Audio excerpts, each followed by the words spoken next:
of shows. Available everywhere. Hello everyone and welcome back into the GSMC Dead Ball Sports Podcast. And before we get into our fourth thing of the day, I do want to address a comment we got during the break from Anthony yet again. Hypothetical if the Dodgers do get Roki and Sandy in their current pitching staff, who would likely move to the bullpen? I'm not necessarily certain because neither of these guys profile like they would want to be a bullpen pitcher or a reliever, so to speak. But I do think Sandy could make the adjustment a little bit more so than Roki. I think Roki wants to be an inning eater type of guy.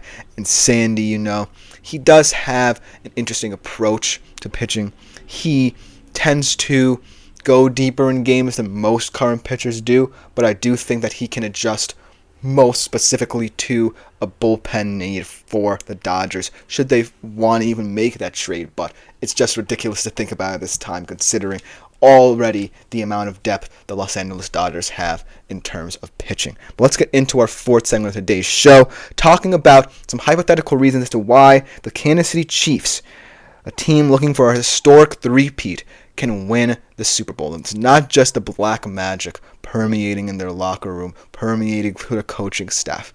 It's a real concrete possibility due to the players. And I feel like a lot of people don't necessarily want to buy into this. They're really looking at other promising teams in the AFC, potentially the Bills and the Ravens, potentially in the NFC, the Lions perhaps, or the Eagles.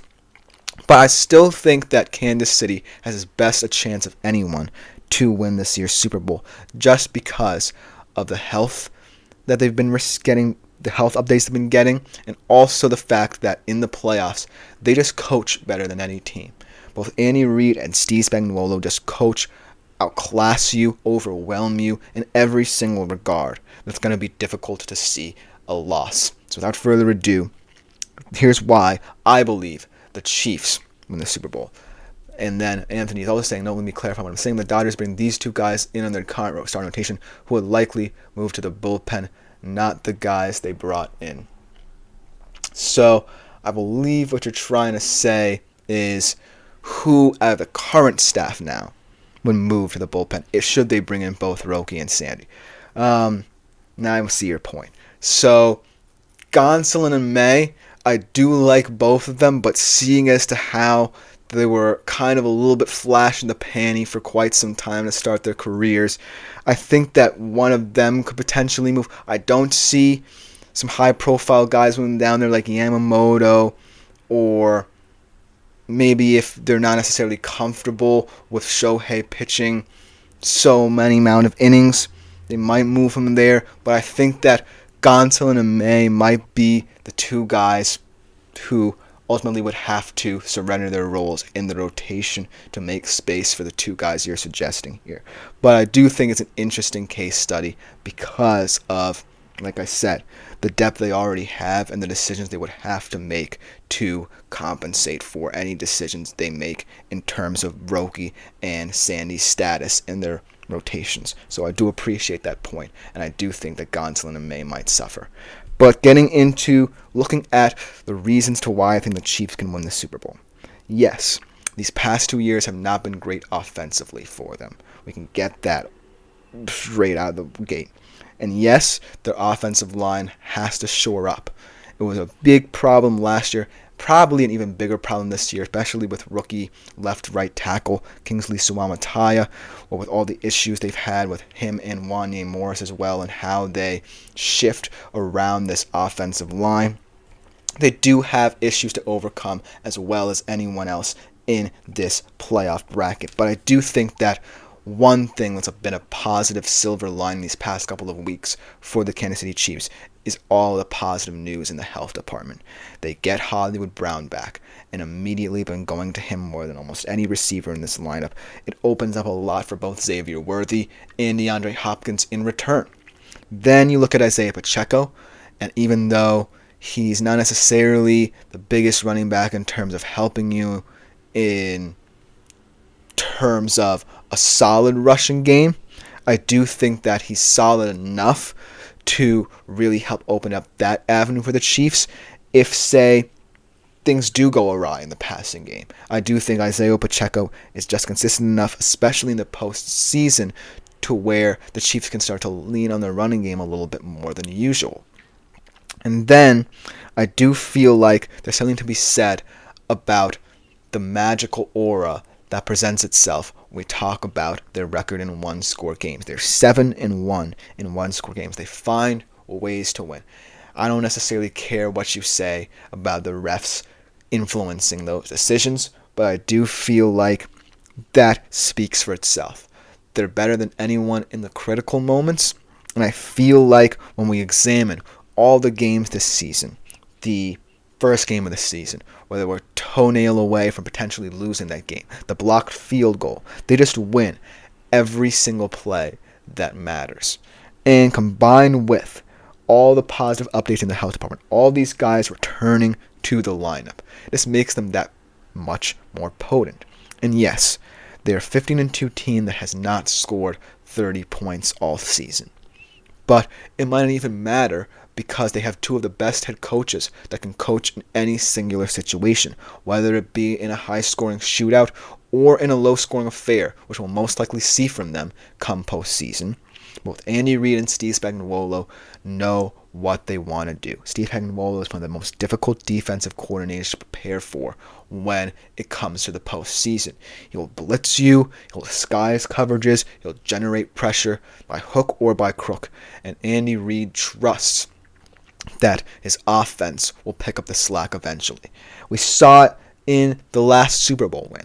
We saw it where every single play in the last couple of minutes of the fourth quarter into overtime was won by the Chiefs. We saw it when they had to stop Brock Purdy on that third down. We saw it when they were bold enough to go for it on 2 fourth downs in their game-winning drive. We see it every single year come postseason time. They are willing to go above and beyond what any other coach is thinking. And, looking at other teams in this bracket, it's safe to say that certainly there are going to be many different pathways as to how the Chiefs will have to beat teams. For example, if they do come up against a Ravens team, how are they going to stop the multiplicity of that offensive attack? How are they going to stop the run game and Derrick Henry getting hot and opening up a lot of avenues for Lamar Jackson in the passing game in turn? If they face the Bills, how are they going to deal with the fact that they really don't have a number one receiver? They really just allow Josh Allen to settle into games and ultimately just outscore you. Similarly, the Lions, should they get to the Super Bowl and the Lions be their opponent, how are they going to stop this very versatile, multifaceted Lions offense? Those questions seemingly might not be able to be answered right now, but I do know that no matter what, I'm taking Andy Reid and Steve Spagnuolo in any situation, whether it be a shootout or a low-scoring affair. So that's why I think the Chiefs are more dangerous than any other team in this postseason bracket. Now let's talk about the players that most likely would be the X factors in this one.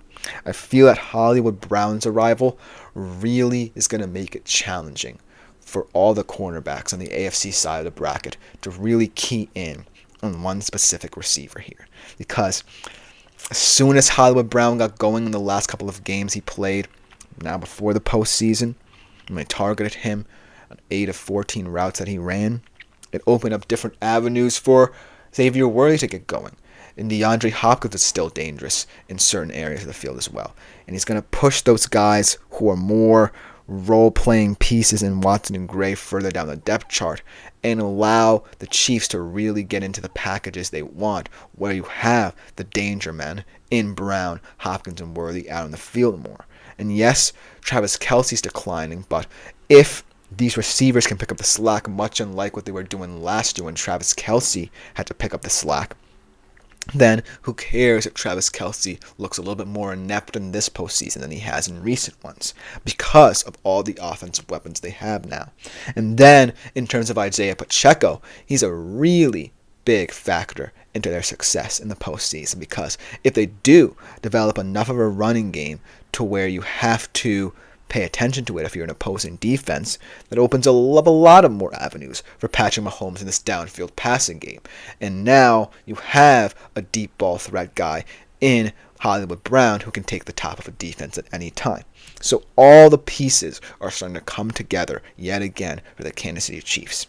And yes, the offensive line woes are going to have to be compensated for somehow. You're going to have to find a configuration of guys up front that really feel like they can get it done, can coalesce together, can hold up in pass pro. Most importantly, make sure Mahomes doesn't get pressured as often as he has this season. And then you also have to look at, how all these pieces might be able to fit. Who will have to give up certain target shares, so to speak, in this offense as well.